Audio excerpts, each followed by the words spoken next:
এখন নির্বাচনকে পিছনে নেওয়ার জন্য আপনারাই ষড়যন্ত্র করতেছে।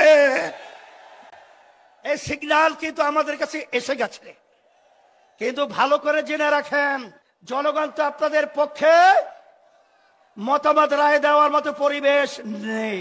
এখন আপনারা গুন্ডামি, সেন্টার দখল, বিভিন্ন সন্ত্রাসীর মাধ্যমে আপনারা ক্ষমতার চেয়ারে বসবেন, সেদিন ভুলে যান। এখন বাংলাদেশের মানুষ সজাগ রয়েছে, আর আমাদের বাংলাদেশের সম্পদ আর গুন্ডামি চুরি করে, ডাকাতি করে, আর বিদেশের দাবিদারদের প্রভুদের কাছে দিয়ে যেতে পারবে না ইনশাআল্লাহ। আমরা যেন আর চাঁদাবাজদের সহযোগী না হই।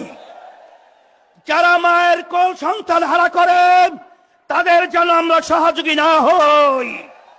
যারা আমাদের দেশে বসে আমাদের দেশের টাকা বিদেশে পাচার করে তাদের জন্য আমরা সহযোগী না হই।